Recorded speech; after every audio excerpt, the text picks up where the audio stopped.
Apakah bisa dikatakan partai politik sudah dikuasai pebisnis dengan figur ini? Bisa dibilang demikian ya, karena beberapa waktu yang lalu ICW juga sempat memiliki riset dalam hal keterbukaan informasi keuangan partai politik, dan dari beberapa partai politik yang diwawancarai memang tidak punya mindset bahwa partai ini adalah lembaga publik yang harus terbuka akan informasi pengelolaannya, termasuk pendanaan. Halo sahabat integritas, jumpa lagi di kanal Satu Visi Utama program Buka Kartu. Apa yang bisa kita harapkan dari anggota DPR terpilih periode 2024-2029? Karena menurut penelitian ICW terbaru, 61% dari mereka berlatar belakang pebisnis. Nah, untuk mendiskusikan hasil penelitian ini, kita sudah ada narasumber istimewa. Saya perkenalkan dulu Mbak Seira Tamara. Mbak Seira ini adalah peneliti di Divisi Korupsi Politik Indonesia Corruption Watch. Kita sapa dulu Mbak Seira. Mbak Seira, apa kabar? Halo Mas Adnan, kabar baik. Alhamdulillah kabar baik ya, Mbak Seira ya. Mbak Seira, apa yang bisa kita harapkan dari anggota DPR setelah kita tahu 61% dari mereka berlatar belakang pebisnis? Bisa diceritakan dulu nggak hasil penelitian ICW-nya seperti apa?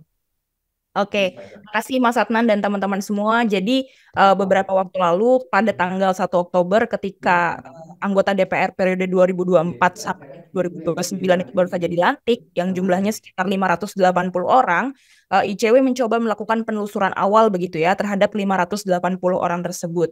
Yang mana kita mencoba untuk melihat berapa sih sebenarnya yang punya afiliasi bisnis gitu pada sektor bisnis. Afiliasinya dalam bentuk berbagai macam, baik yang langsung ataupun tidak langsung.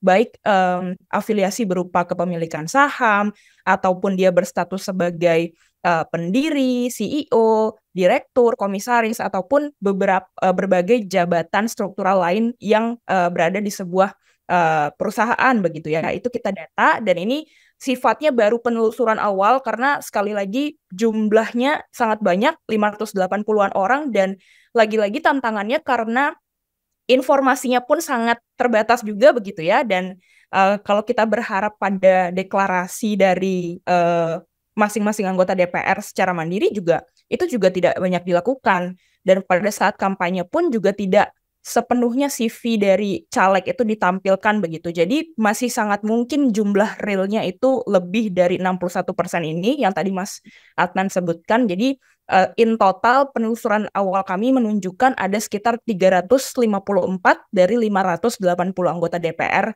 periode baru ini yang terafiliasi dengan sektor bisnis.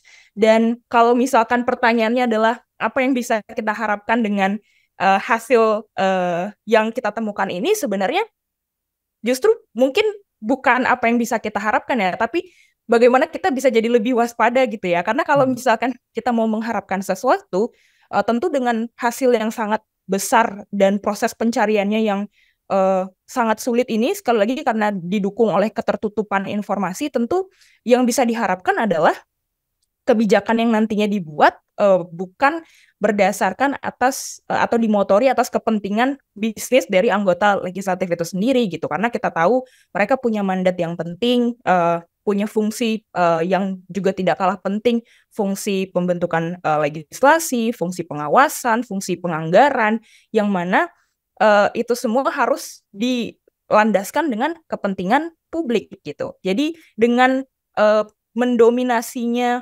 pebisnis di dalam politisi kita, tentu ini menimbulkan sebuah kekhawatiran gitu ya, kekhawatiran bahwa dengan mekanisme pengawasan yang juga tidak seberapa ketat gitu, baik di internal DPR-nya sendiri, karena kita tahu tidak ada suatu mekanisme untuk mencegah atau mengelola konflik kepentingan, dan situasi di mana politisi pebisnis ini jumlahnya marak, kami takut nantinya konflik kepentingannya akan muncul lebih banyak, dan pada tingkat yang lebih serius berdampak pada kasus korupsi gitu. Karena kenapa juga kita mencari data ini, karena berdasarkan data tahunannya ICW pada tren penindakan dari tahun ke tahun itu, aktor pada kasus korupsi yang berasal dari sektor politik maupun dari sektor bisnis itu dua-duanya cenderung meningkat.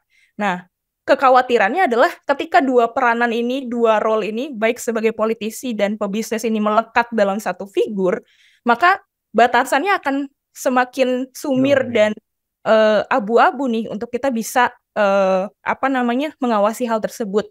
In short, kerentanannya akan jadi makin tinggi begitu ketika dua aktor yang selama ini setidaknya berdasarkan data ICW 5 tahun terakhir itu terus berkontribusi dalam menyumbang kasus korupsi, ketika justru politisinya yang jadi pebisnis atau pebisnisnya yang jadi politisi, maka kerentanannya akan lebih tinggi begitu. Begitu kira-kira sebagai awalan. Mbak Zaira, kalau dari sisi akses data, apakah CV para anggota DPR yang dikumpulkan oleh KPU memadai?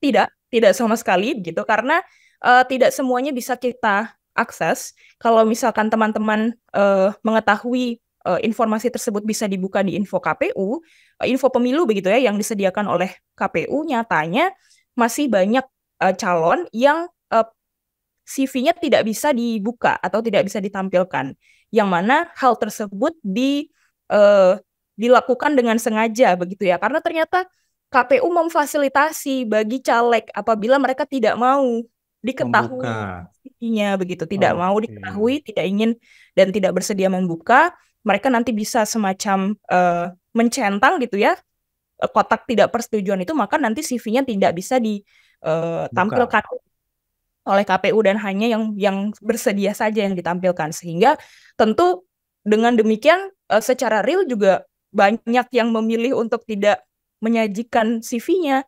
Makanya proses pencarian informasi itu juga lebih banyak mengandalkan open source, kemudian banyak juga mengandalkan sharing data gitu bersama teman-teman organisasi masyarakat sipil yang lain gitu.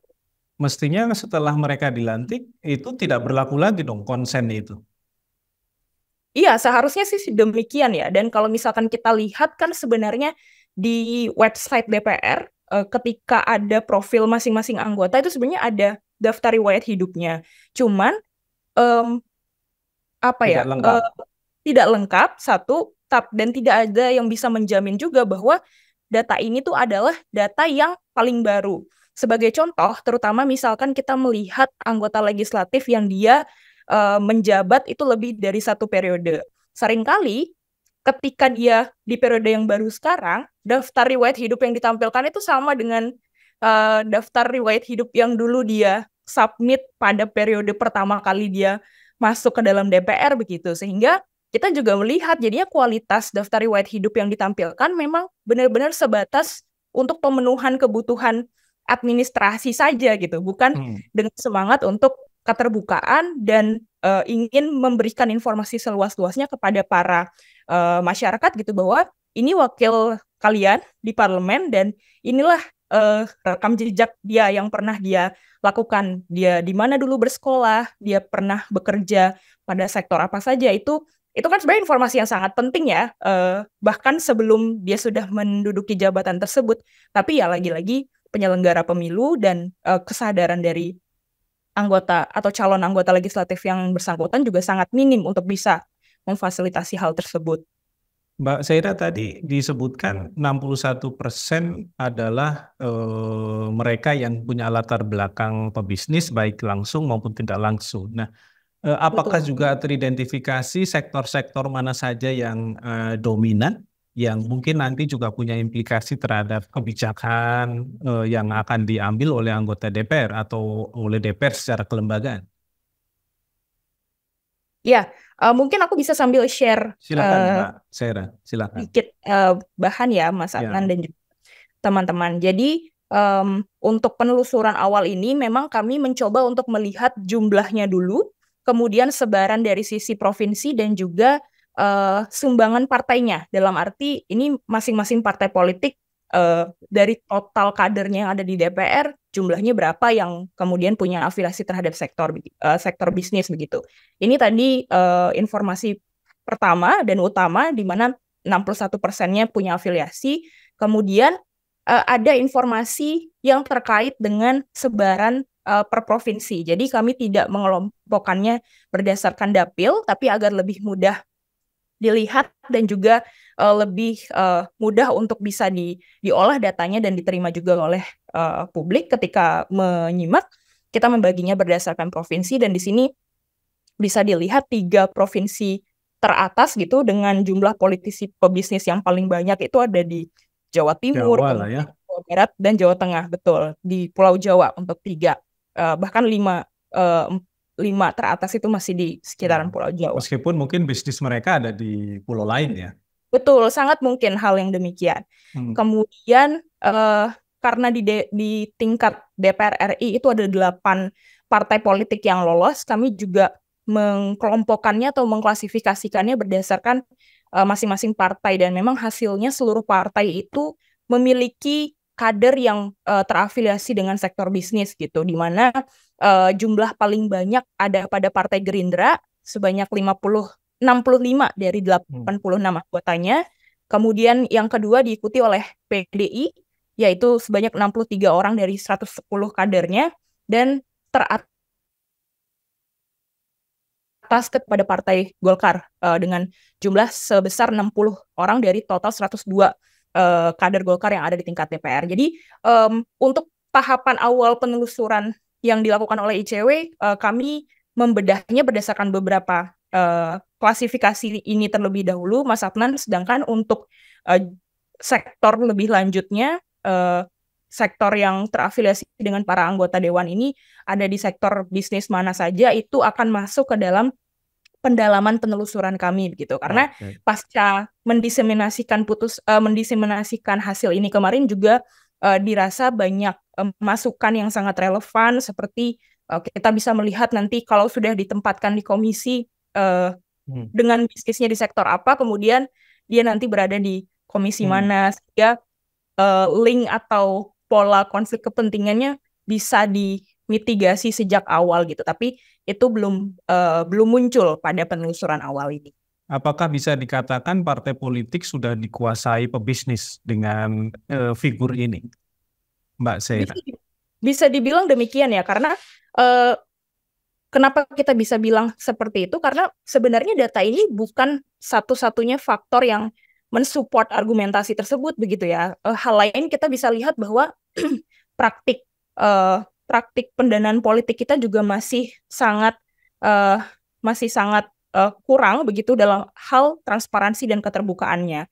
Beberapa waktu yang lalu ICW juga sempat memiliki riset dalam hal keterbukaan informasi keuangan partai politik, dan dari beberapa partai politik yang diwawancarai memang tidak punya mindset bahwa partai ini adalah lembaga publik yang harus terbuka akan informasi pengelolaannya, termasuk pendanaan.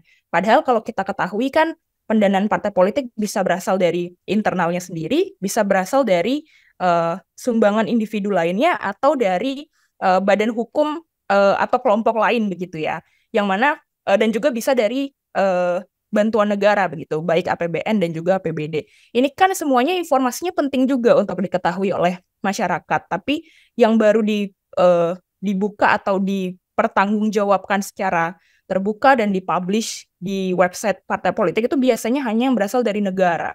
Padahal ruang-ruang gelapnya itu justru berasal dari sumbangan non-negara ya. Betul, sumbangan dari pihak ketiga, baik itu individu atau badan hukum dan kelompok itulah. Tapi kan itu tidak dibuka dengan mindset mereka bahwa, bahkan ini kita dengar langsung gitu ya pada saat wawancara, ini kan dapur kita gitu, kenapa sih kepo banget pingin tahu begitu. Jadi mindset pengelolaan partai politik sebagai badan publik itu belum terjadi di dalam partai politik. Atau memang nggak mau aja gitu ya. Iya betul, nggak mau aja. Bahkan kalau jadinya lebih jauh, narasi untuk meningkatkan fungsi kontrol pemerintah atau negara terhadap partai politik melalui wacana peningkatan bantuan pendanaan juga banyak partai yang menolak karena ngerasa ya sudah punya banyak sumber-sumber lain yang bisa mensupport itu. Jadi daripada kami harus dikontrol dan diawasi atau akan banyak pertanggungjawaban oleh negara, lebih baik nggak usah, kami mampu kok, orang ketum kami aja punya banyak bisnis gitu. Hal-hal hal-hal demikian banyak terjadi dan juga proses pendanaan politik kita dalam arti sejak tahap awal bahkan sebelum mereka mendaftarkan diri berbagai kandidat di berbagai jenis pemilihan baik pilkada maupun pileg itu kan biayanya sangat tinggi ya Mas Adnan. Mahar politik kita udah dengar dan ini udah bukan lagi sebatas desas-desus ataupun kabar tanpa kebenaran gitu karena memang sudah banyak juga yang secara terbuka memberikan informasi berapa mereka diminta membayar oleh partai politik untuk bisa dicalonkan. Kemudian ketika akhirnya mereka bisa resmi diusung, mereka juga harus mengeluarkan biaya yang sangat tinggi untuk melakukan kampanye atau bahkan biaya yang sangat tinggi untuk kampanye gelap itu sendiri gitu sehingga biaya politik yang sangat tingginya pada akhirnya punya kelindan yang tidak terpisahkan gitu ya dengan situasi politisi pebisnis yang mendominasi ini gitu karena pada akhirnya hanya mereka yang punya research yang sangat besar secara material atau mereka yang punya kedekatan dengan sumber-sumber pendanaan dari pebisnis atau ya pebisnis itu sendiri yang bisa didorong gitu ya untuk mencalonkan diri jadi kandidat sehingga partai politik nggak perlu banyak-banyak mengeluarkan uang lagi untuk mensupport kampanye mereka gitu. Jadi dari sini udah kita lihat semuanya saling berkelindan dan apakah ini kegagalan dari partai politik dalam mengelola institusi dan lembaganya? Menurut saya iya gitu karena pada akhirnya hasil akhirnya partai politik tidak lagi menjadikan proses kandidasi sejak awal itu dengan tujuan mulia dan good faith untuk mengisi berbagai jabatan publik agar bisa menghasilkan kebijakan yang baik begitu ya. Tapi sejak awal sudah hitung-hitungannya udah banyak nih. Jadi dari awal dapatnya berapa dari mahar, kemudian nanti dapat dan lain sebagainya. Potensi korupsi politiknya melalui lingkaran praktik yang demikian sangat-sangat tinggi. Oke, Mbak Seira, terakhir. Dengan gambaran seperti ini, apa rekomendasi ICW ke depan bagi penguatan tata kelola di sektor politik kita?